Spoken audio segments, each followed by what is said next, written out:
Mexico's current population is around 128 million and is ranked 10th on the list of countries by population according to worldmeters.com.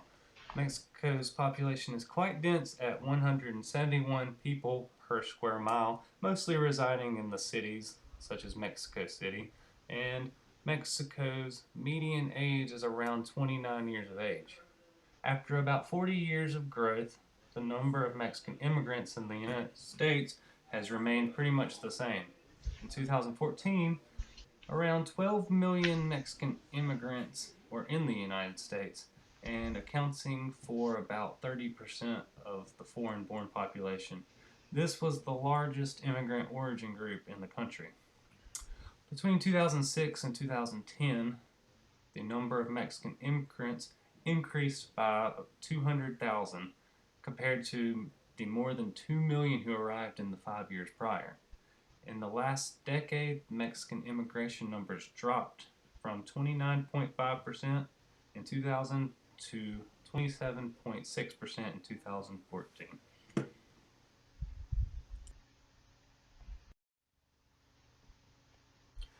This slide features a map of Mexico's population distribution. As you can see, the population is much more dense near the major cities like Mexico City and near the coast in South Mexico. The population is much less dense in Mexico's northern region.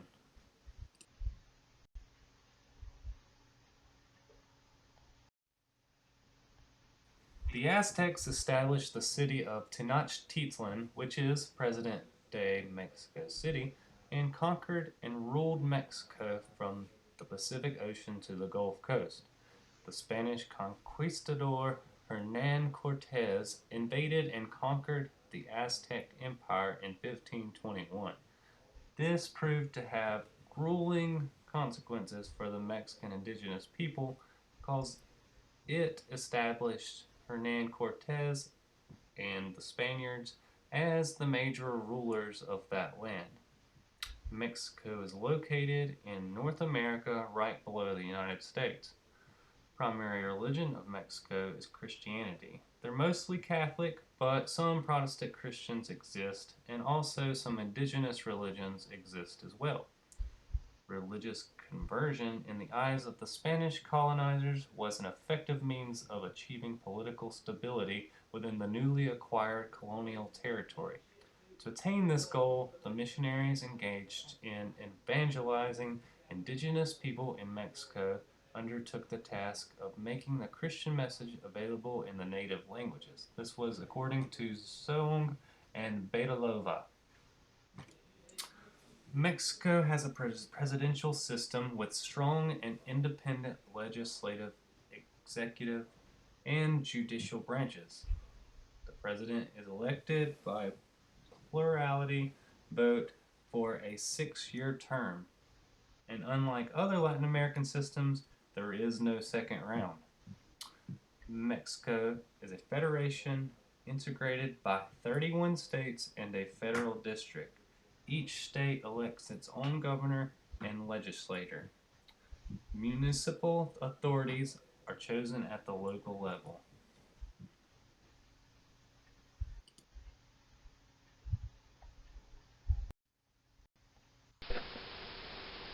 An overview of Mexico's geography.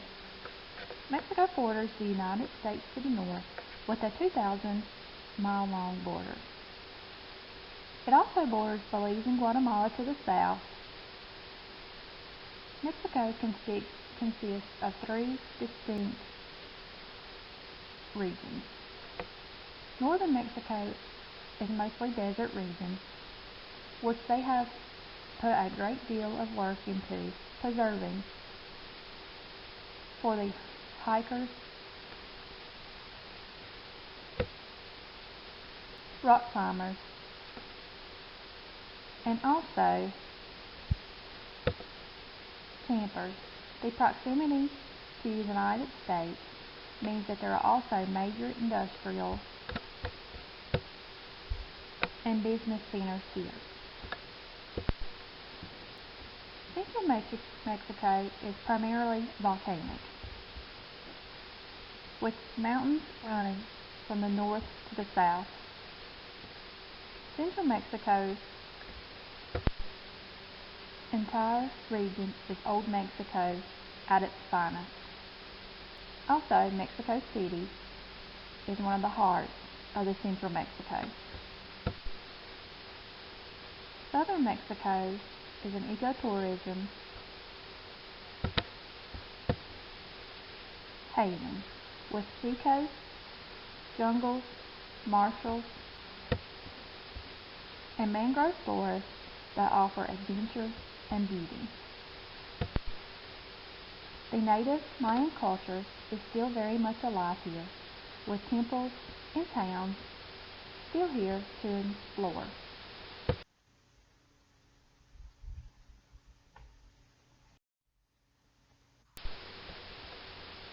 An overview of Mexico's political.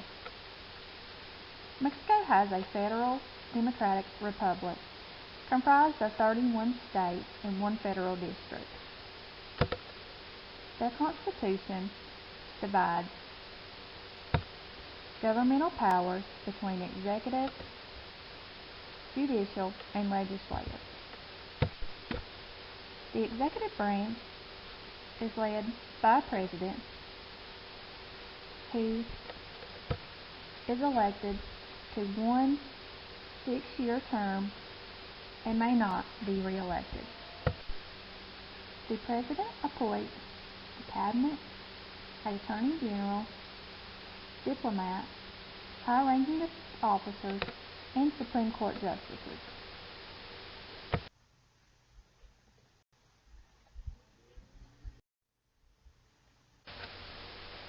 An overview of Mexico's religion.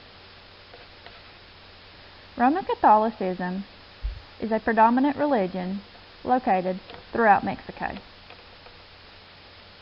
with Protestant Christianity being next. In early 1990 to late 1980s, Mexico witnessed a shift in religious affiliation in church and state relationships. Although Mexico remains predominantly Roman Catholic, evangelical churches have dramatically expanded. Motivated in part by evangelical challenge, the leadership of Roman Catholic Church has sought greater visibility, speaking out on sensitive issues and ignoring constitutional bans on clerical involvement in the politics. These actions led to the 1992 dramatic constitutional change and an amendment to lift all religious restrictions.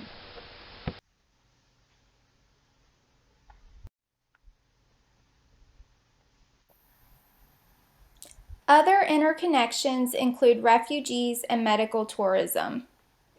An estimated 200 refugees are living in Mexico currently. 281,400 internally displaced persons are in Mexico due to uprising, disputes between the government and indigenous peoples, and drug cartel violence. The violence of drug trafficking organizations in Mexico have created a humanitarian concern and have led to refugees fleeing across the border into the United States. Medical tourism is gaining popularity in Mexico. Travel to Mexico for cosmetic or dental procedures has become very popular due to the decreased costs compared to other countries. Many Americans are choosing to cross the border into Mexico for basic medical services or prescriptions because it is less expensive than in the United States, even with insurance. Even though the popularity of medical tourism has positively impacted Mexico's economy, it also has its dangers. There aren't any regulations for Mexico's healthcare providers, and this often leads to unexplained deaths.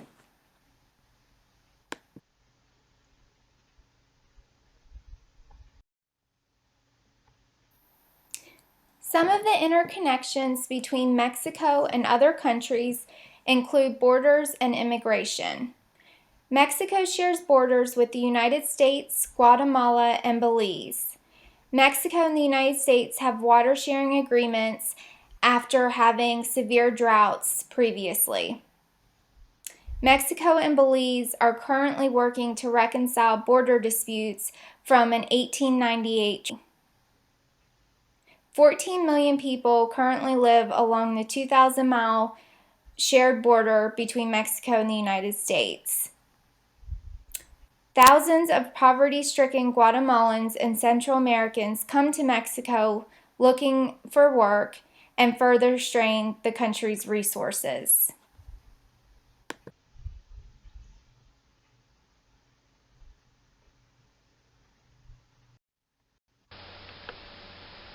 Mexican view of health and illness. Mexicans typically use traditional practices with modern medicine if modern medicine can be afforded. If not, traditional practices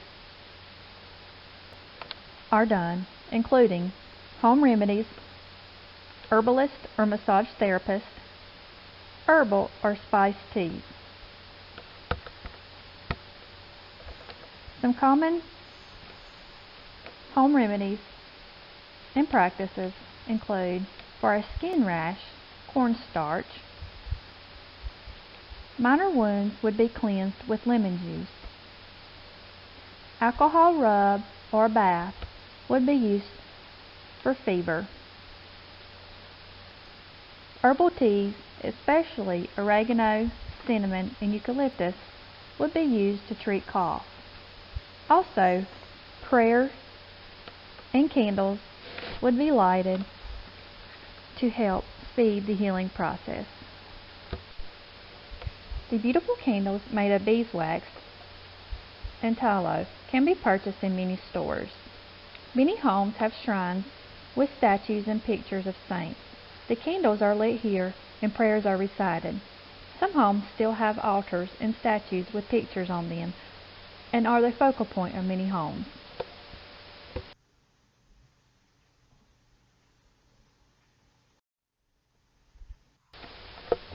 Mexican view of health and illness.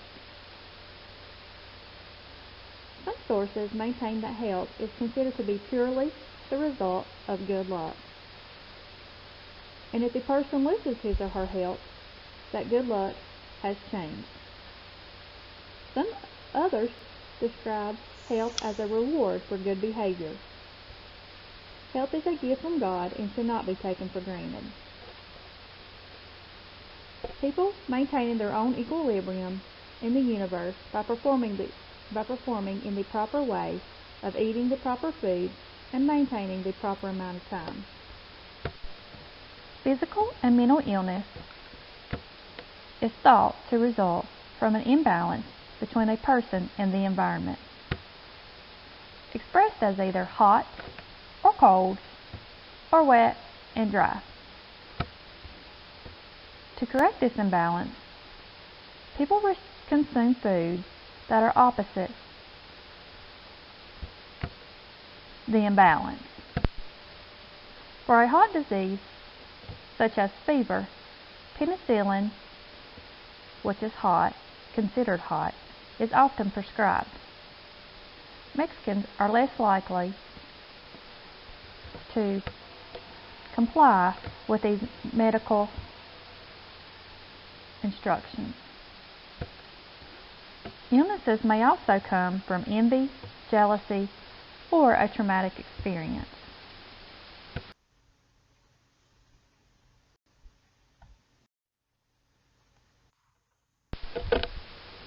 Mexican culture and healthcare.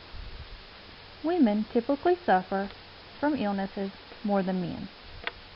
The matriarch holds the authority in regards to healthcare for the family. Usually this includes the male of the home. Also, entire families are involved in the care of the members of the family.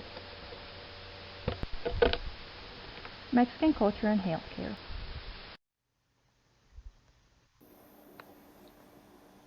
There are many factors that affect healthcare in Mexico, including poverty, gender, economics, and trade issues.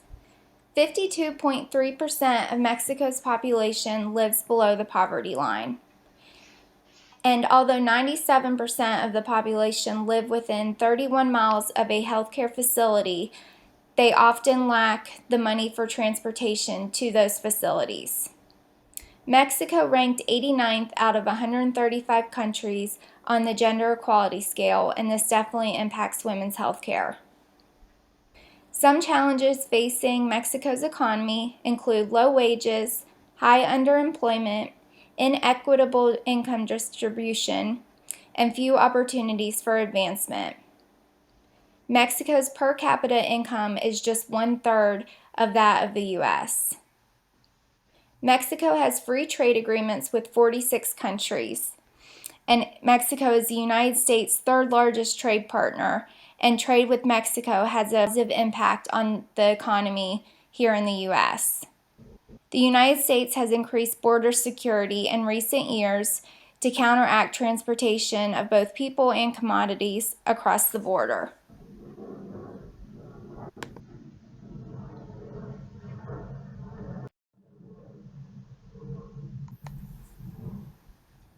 Other social factors that impact healthcare in Mexico include war, location, class structure, and education. Mexico is currently facing a security crisis due to the violence of drug trafficking organizations. These groups often have disputes over territory, and the result is increased violence throughout the country. More than 35,000 deaths since 2006 are related to drug trafficking violence.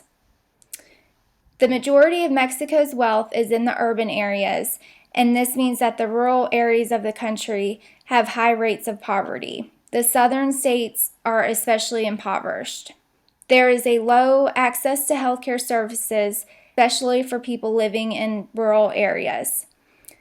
17 million people live in rural areas and they don't have access to a healthcare facility. It's estimated that 54% of Mexico's medical equipment is located in Mexico City alone, and even the larger states in the country often lack third-level hospitals. One economic constraint that is affected by location is that the costs are much higher to get medical supplies to rural areas than to the urban areas, so often the rural areas lack even basic supplies.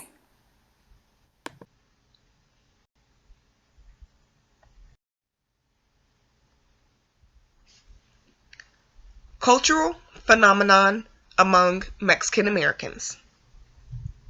Mexican Americans are usually characterized as having a present orientation of time. Their time orientation is also characterized as being unable or reluctant to incorporate the future into their plans. Mexican Americans with this time orientation may appear to lack practical concern about the future or the need for deferring gratifications to a future time. Many investigators believe that this orientation of time restrains Mexican Americans from upward social mobility. Other investigators believe that the present orientation of time with Mexican Americans are looked at as a barrier to assimilation and integration into the mainstream of American culture. Mexican Americans place more value on the quality of interpersonal relationships than on the length of time in which they take place.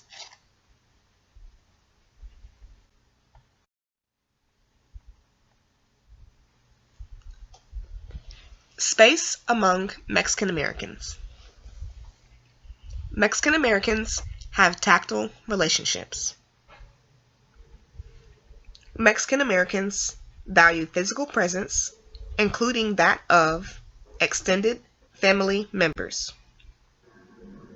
It is important for Mexican Americans to see relatives face to face, embrace, touch, and just be with one another, all together. Mexican Americans, as a whole, demonstrate a great need for group togetherness. Within the Mexican American culture, there is longer duration of touching when spatial distances are closer. The girls among the Mexican American culture have closer interpersonal distance and more touching involved.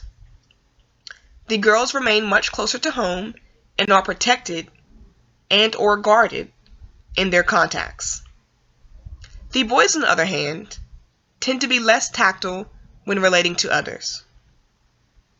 The boys are allowed to be with other boys in informal social groups where they can develop masculinity and their manliness.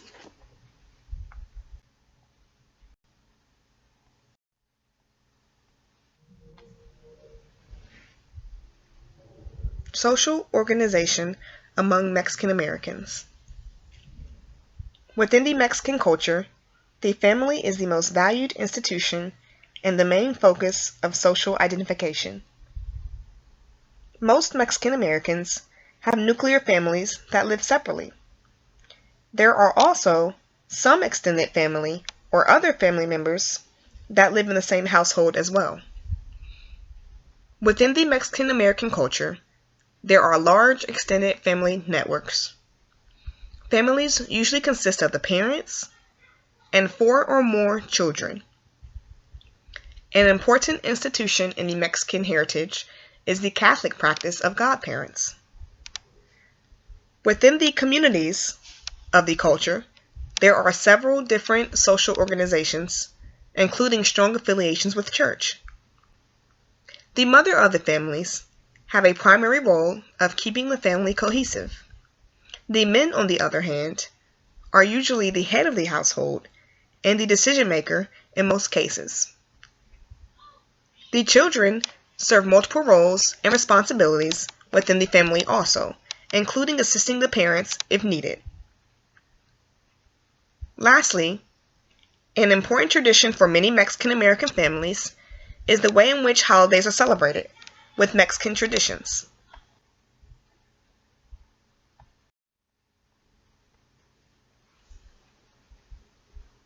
Biological variations among Mexican Americans. Mexican Americans have a rich, blended genetic history that includes Central Americans, Native Americans, Spanish, Africans, and various Indian tribes. Depending on the genetic history, the eye color can be blue or brown. The hair of Mexican Americans is usually dark and may be curly, straight, or wavy. The skin color of Mexican Americans can vary from a natural tan to a dark brown. Mexican Americans are susceptible to different diseases. Some of these diseases are hypertension, diabetes, obesity, HIV and AIDS, hepatitis C, lactose intolerance, and even parasites.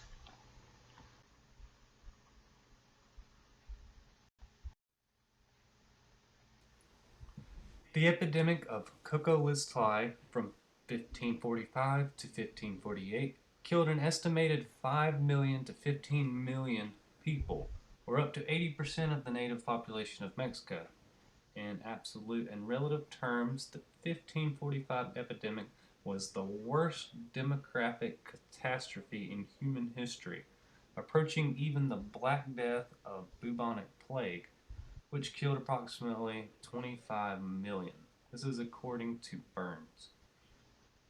The CDC reports that there were over 22 typhus endemics in Mexico from 1655 to 1918. Typhus is an infection disease that normally flourishes during times of war, poverty, or, in this case, climate extremes. It is thought that the Mexican endemics were caused by drought, and studies done on the tree rings in Mexico backed up these theories. Mexico has a vast history of natural disasters. The biggest may have been the earthquake which occurred on September 19th, 1985. Intensity of the earthquake was 8.1 on the Richter scale and was responsible for thousands of buildings that were destroyed. The second earthquake, Angel, was in July of 1957. Its magnitude was 8 degrees and left over 700 dead and over 2,500 injured. Both of them affected mainly Mexico City and the other highly dense cities of that region. Mexico has also had a number of hurricanes in its history. Some of them included Paulina on October 8, 1997, Category 4 hurricane that killed over 400 people. One of the biggest hurricanes in Mexico occurred in October of 1959, which 2,000 deaths resulted. Hurricane Stan killed over 2,000 people as well, but the death toll was mainly attributed to floods that resulted from the hurricane. Fires are another natural disaster that occur frequently in Mexico due to the hot, dry conditions. They result from the drought and can reach an average of 15 per day in the country. Mexico's climate varies according to its topography, like in most places. On the coast, it is almost unbearably hot and dry, and in the high country like Mexico City, it can reach almost freezing temperatures.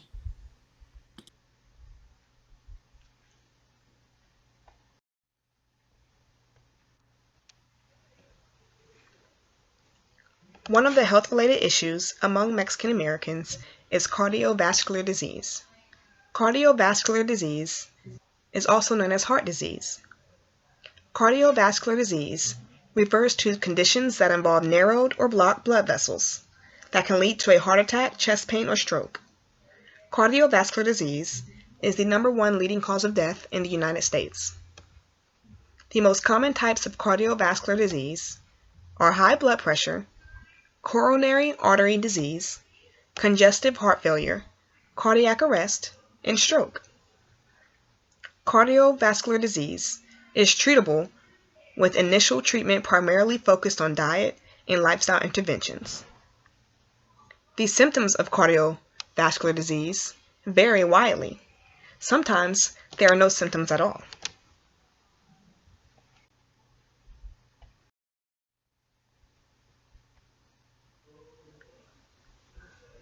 Risk factors of cardiovascular disease. The risk of developing some type of cardiovascular disease depends on factors that you cannot control and factors that you can control. The risk factors that you cannot control are age, gender, and family history. The risk factors that you can control are cholesterol, activity levels such as exercise, smoking, weight, blood pressure, and diabetes.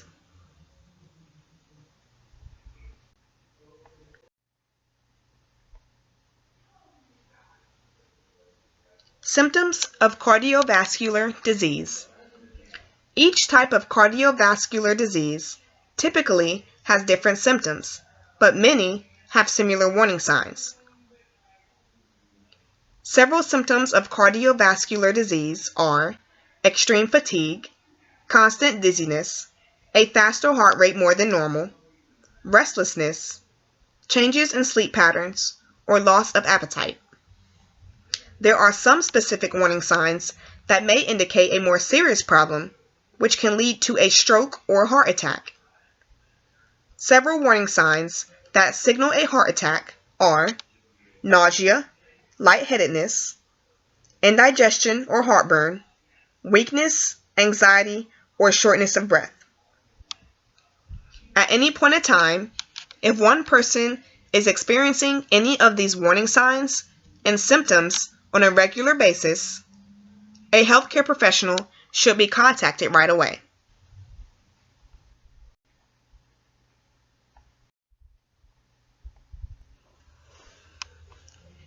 How cardiovascular disease relates to Mexican Americans' health. Mexican American adults live with a high risk of suffering a heart attack. A large percentage of Mexican Americans have high risk for heart disease and stroke.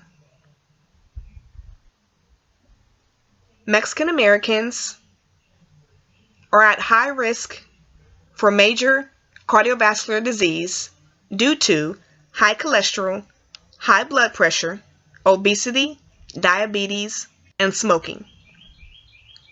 35 million Mexican American adults live with a high risk of suffering a heart attack.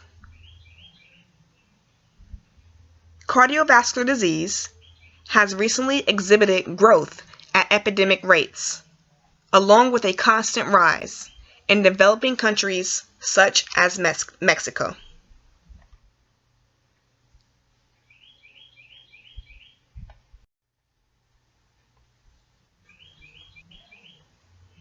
There are many risk factors among Mexican Americans for cardiovascular disease.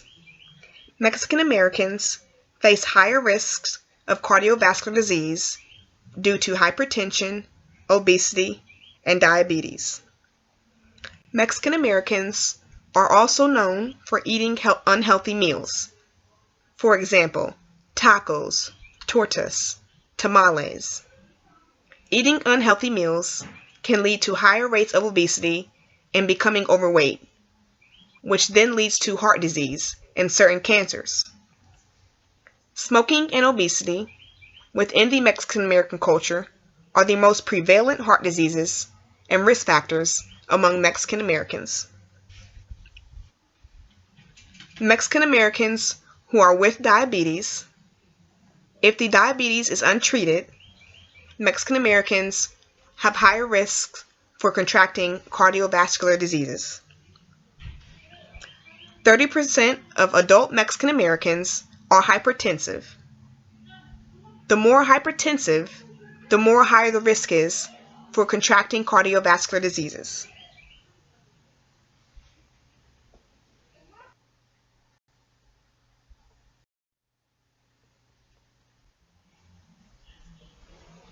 Mexican Americans can lower their risk factors for cardiovascular disease in many ways. Several of these ways are lifestyle changes, proper medical care, learning more about health education, eating a healthier diet and watching the proportion size with unhealthy foods, and getting plenty of exercise or doing some type of physical activity. Mexican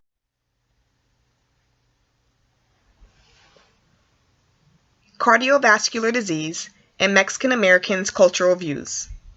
Mexican Americans have different meanings and views on illness.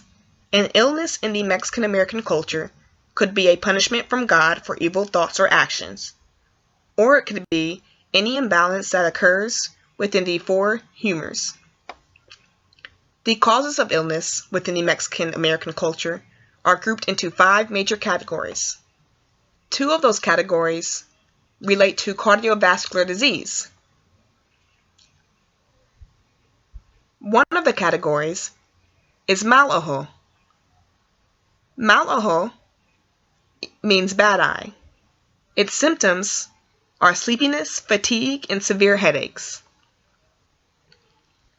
Another category in relation to cardiovascular disease is strong emotional states, which means a rise from fright. The symptoms of strong emotional states are restlessness while sleeping, anorexia, disinterested in personal appearance, clothing, and personal hygiene, as well as depression.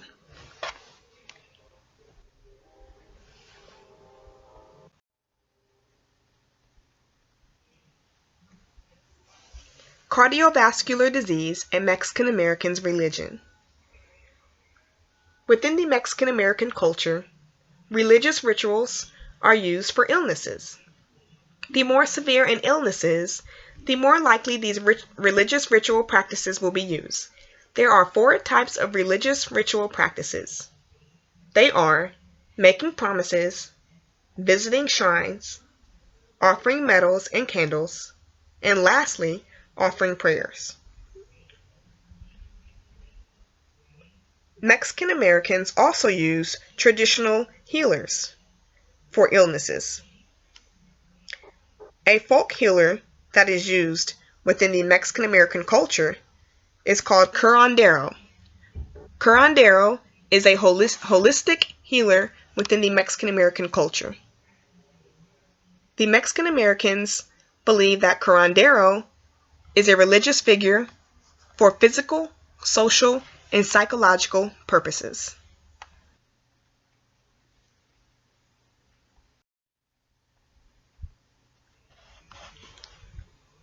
Healthcare delivery system and Mexican Americans. Mexican Americans face challenges in accessing healthcare. Several of these challenges are language barriers, lack of transportation, and lack of health insurance. Mexican Americans are more likely to delay care, drop out of treatment, and avoid visits to the doctor. Mexican Americans have low educational attainment. With that being said, it impairs their ability to navigate through the healthcare delivery system. It also impairs their communication with the healthcare providers and the understanding of the healthcare providers' instructions. Mexican Americans also have low literacy levels, and they are poor in English, which causes limitations of awareness and inhibits communications between the Mexican Americans and the healthcare system.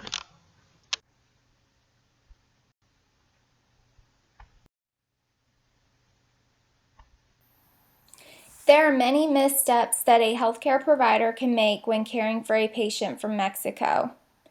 The most common misstep involves the language barrier. This language barrier can impair the relationship between the healthcare provider and the Mexican patient. It is important to have English-Spanish translators available at healthcare facilities. It's also important to maintain the Mexican patient's modesty. Another female should always be present when a male doctor is examining a female Mexican patient.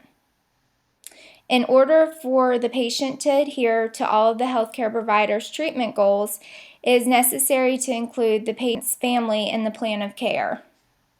This often includes the extended family as well. Mexicans are present-oriented in terms of time, and they are often late to appointments when they view what they're currently doing as more important than an appointment that they made previously. This is important for healthcare providers to be aware of and to consider offering open scheduling or walk-in clinics to serve those patients. In Mexico, patients are used to being able to get medications without a prescription.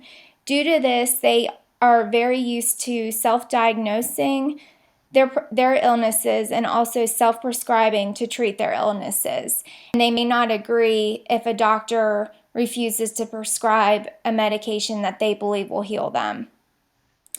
Mexicans also incorporate alcohol into most of their social events, and alcohol use is widely accepted.